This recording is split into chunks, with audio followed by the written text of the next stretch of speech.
What's going on, my friends, my family, my fellow gamers? It's your only friend, these YouTube streets, Porter77, coming back at you with another video. And the title says it all. PlayStation's gonna dominate 2023, but that doesn't mean Xbox can't have a great year.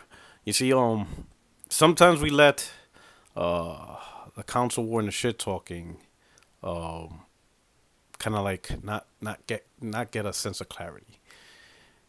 Xbox 2022 wasn't a disaster because of PlayStation. PlayStation had nothing to do with it. Xbox 22 was a disaster because of the decisions or lack of decisions or lack of preparation Microsoft was unable to do or failed to do. Right? It was Microsoft who didn't have big titles, big first party titles, ready for 2022. It was Microsoft who at least didn't even try um, to garner some of the top titles among third party and try to make it, timed exclusive or whatever for their platform. The titles that they did choose didn't hit the mark. Didn't really do much for the platform. So PlayStation having an amazing 2022 wasn't the reason why Xbox 2022 was just disaster, and that's generally how it is. One platform having an amazing year does not mean another platform has a terrible year. Xbox can have an amazing 2023, and it's going to be um, something they have to do for themselves. PlayStation has nothing to do with it. Sure, there's going to be a comparison, and you can have legit comparisons as a consumer, and then there's always going to be to the level of console warring, right? But ultimately, every platform can have a great year just based on what that platform specifically did. Um, but why do I say PlayStation 2023 is going to dominate? I think Sony is very much prepared for this generation of game, more prepared than Microsoft. Microsoft's trying to, how would you say, come up with a new identity, right? And in the middle of this new identity, this new way forward for the brand, they have to figure out this stuff. They're trying to do acquisitions. They're getting in trouble in court. They're trying to, find some type of identity for these studios. Who's going to do our project? Or we're going to need help from this studio. Or this is the initiative. Well, really, the initiative is going to be about this. They're doing a whole lot of growth. They're still in the growth phase. Even though they've been around for 20 years, they shouldn't be this far behind. But it's almost as if, how can I put it? Xbox came out for the first time. They're looking like rookies trying to establish themselves in the gaming industry. That's the impression I get from them. While PlayStation is the established veteran, and they have superstars, some up and coming superstars. They're just a team on all cylinders, fighting on all cylinders. And I think they're gonna have an amazing breakout year. One of the main reasons is look how fast they were able to get PlayStation VR ready. You know, great news about them, great reviews, nothing but positive feedback. Now, does that mean it's going to be a super big breakout hit in the mainstream? Clearly not. It's going to be a niche peripheral for a while. Because one, the price, you need a PS5, and the platform itself is over $500, so that's over $1,000. While yes, cheaper, potentially cheaper than the PC counterparts, but the PC counterparts don't sell much either, so that's not really an argumentative point. Getting a PSVR 2 is going to be an expensive proposition. But beyond that, it's going to provide an amazing experience. So, PlayStation is going to take VR gaming to the next level. And VR needs that. VR needs their own first party provider that can truly try to make games that will push the genre, push the boundary of the VR. And VR doesn't have that. Sure, you could say MetaQuest is a first party technically, but is Facebook making games? I don't know. Can't really tell you. It just seems like they made the VR and then they just, hey, let the industry figure it out. Just, hey, industry make VR games and just put it on our MetaQuest.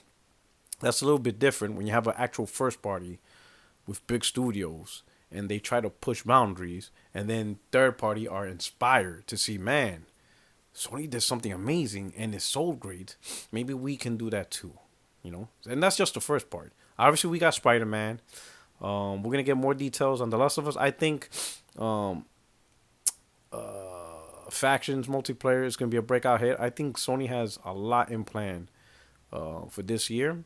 And despite no showcase, I think they're gonna rely more on their state of plays. And the last two state of plays have been pretty good. They found a great way to have a small event that provides great news at a good pace. And I think Sony's gonna try to rely on that throughout the rest of the year to really get uh, more titles out, the knowledge or the information behind these titles, so that way we know what to expect for 2023. As far as Xbox, we already know what they're coming with. If they come with more, good on them. If this is all they got, it is what it is, right? But right now, from what we hear, the big three titles is Forza, Redfall, Starfield. Forza's Forza. If you're a big sim racing fan, well, you know what to expect. They're going to have a little developer event at the end of the month. Redfall's where now is the up and up. Some people thought it was going to be a Left 4 Dead type thing. Now they're saying it's going to be more Far Cry. It's what it is. For me personally, the only game I'm interested in that Microsoft is making is Starfield, right? Because it's closely related to the type of games that I enjoy, which is Fallout and Elder Scrolls, But got me thinking about Xbox 2023. If it wasn't for the purchase of Bethesda, they will only have Forza in 2023 from this point on. There's potential maybe we might see Hellblade. I hope Hellblade does make an appearance this year. You can forget about Fable. You can forget about Perfect Dark. That's not happening in 2023. I think those games are so far off. I think those developers. I think that whole management issue is just a mess. But I think as it stands right now, there's potential for Hellblade. I think Ninja Theory is a good studio. They've just been quiet, but I think they got their stuff together. You don't hear any negative rumors behind Ninja Theory, so I think they're on track. I think it just came down to how big they want their game to be. I think that's really what is slowing down the process. But other than that, I have more confidence in PlayStation. I think they're seasoned veterans. The developing staffs are seasoned. Their teams are seasoned. Their studios are seasoned. They're not trying to redefine themselves in a big way. Sure, they made new moves that people didn't expect, or at least PlayStation fans didn't expect. Other people did expect, like the move to PC and stuff.